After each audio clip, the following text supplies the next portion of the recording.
Selamünaleyküm. Herkesin günü hayrola. Hatice ile Dikişe Daire hoş geldiniz.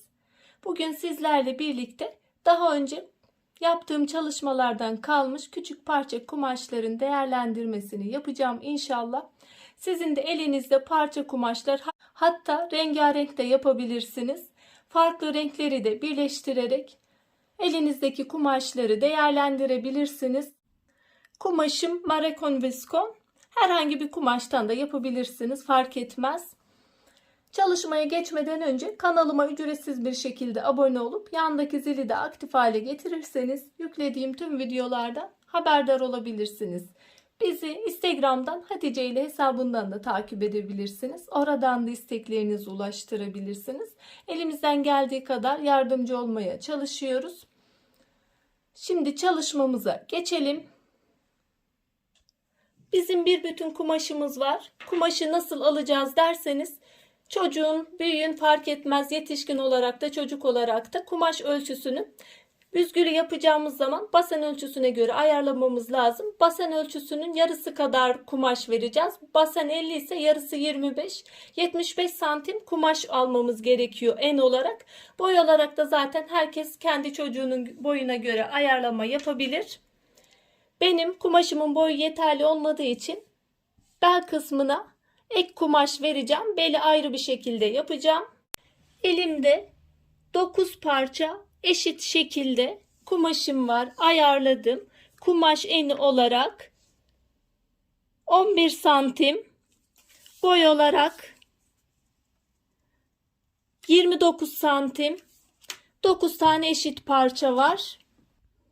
Kumaşları yüzü yüzüne bakacak şekilde düz yüzler içte kalıyor. Bu şekilde iğneliyorum. İğnelemeden de dikebilirsiniz.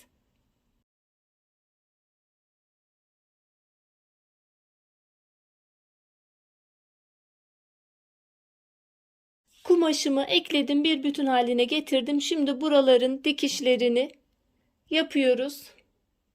Bir makine ayağıyla dikiyorum.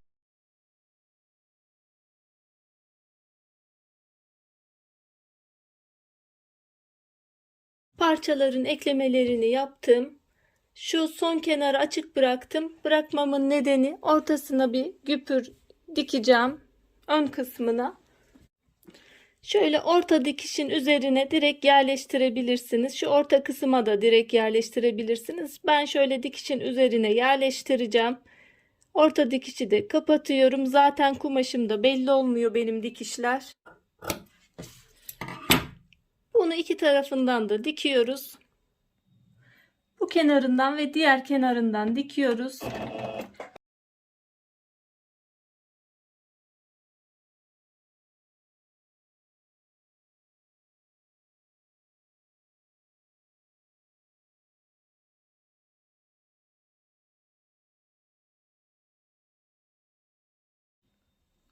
Küpürü diktikten sonra şu açık olan kenarı da dikiyoruz.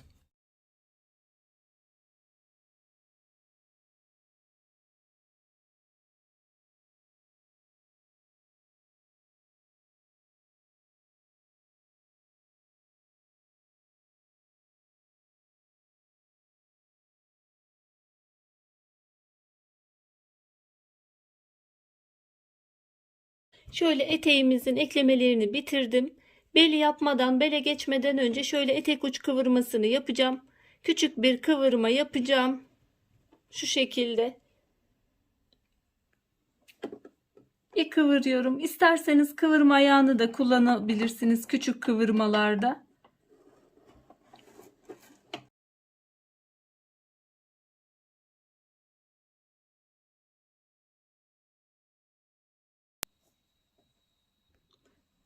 Alt kısmının dikişini bitirdim. Şimdi bel kısmına geçeceğiz.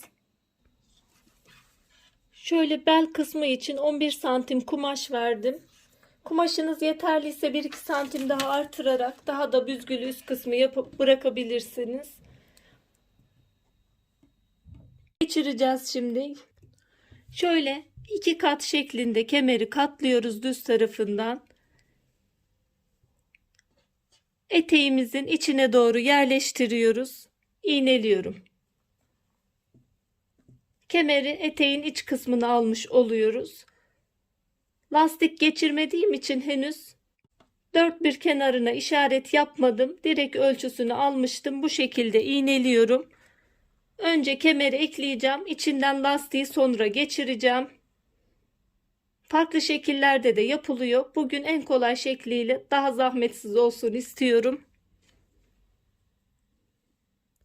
Kemeri yerleştirdim şöyle içinden. Şöyle döndürdüğüm zaman şurada düz kısıma gelmiş olacak. Şimdi şuranın dikişini komple yapıyoruz.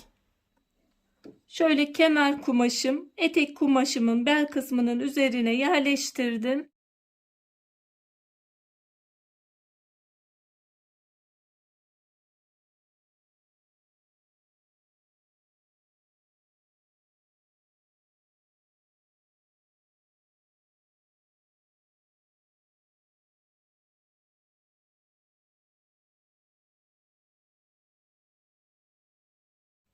Şurada bir kısım bıraktım.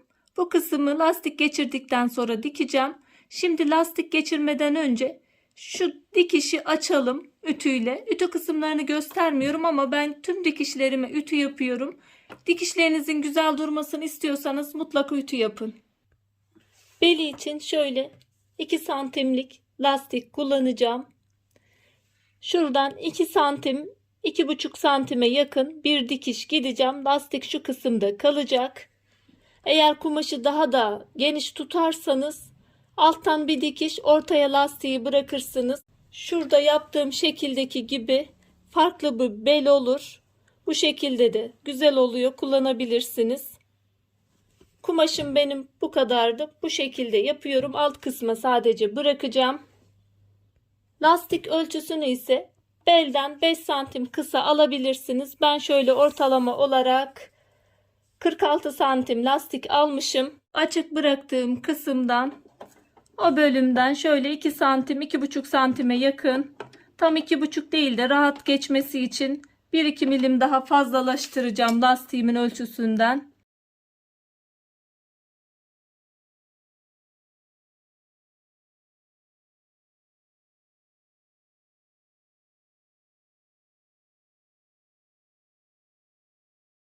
Üst dikişimi bitirdim. Şimdi firket iğne yardımıyla lastiğimi geçiriyorum.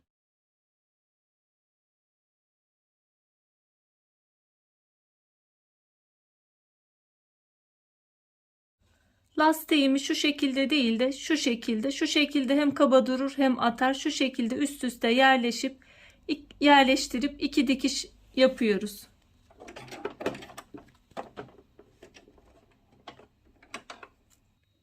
Lastiğimi 2 taraftan diktim. Şimdi içeri doğru yerleştiriyoruz. Şöyle büzgüleri dengeli bir şekilde, şu şekilde yapınca burada açık bıraktığımız kısmı şimdi dikiyoruz. Şu şekilde tutarak dikiyoruz. Şöyle 3 kumaşımızı ilk etek beline birleştirdiğimiz şekilde açık bıraktığımız kısmı dikiyoruz.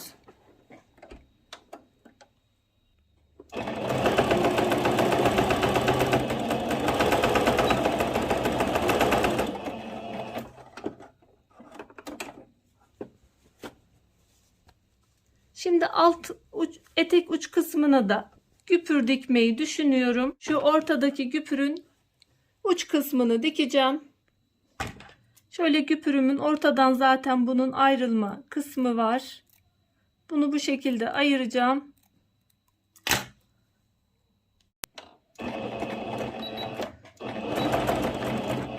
İsterseniz şöyle kumaşın altında da bırakabilirsiniz. Ben üst tarafına geçireceğim.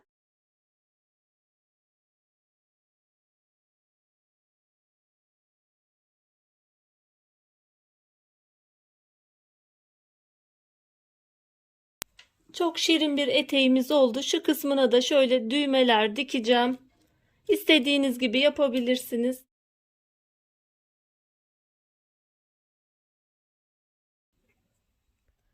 Eteğimizin yakından beli çok güzel şirin bir eteğimiz oldu. Eteğimizin birleştirilmiş kumaş ölçüsü 92 santim. Eteğin bitmiş boy halini de şöyle veriyorum. Şu kısım belden yukarı kalan kısım ama ben bütün olarak veriyorum. Ben şuradan aşağı oluyor aslında ama ben şöyle veriyorum. Küpürle birlikte 31 santim.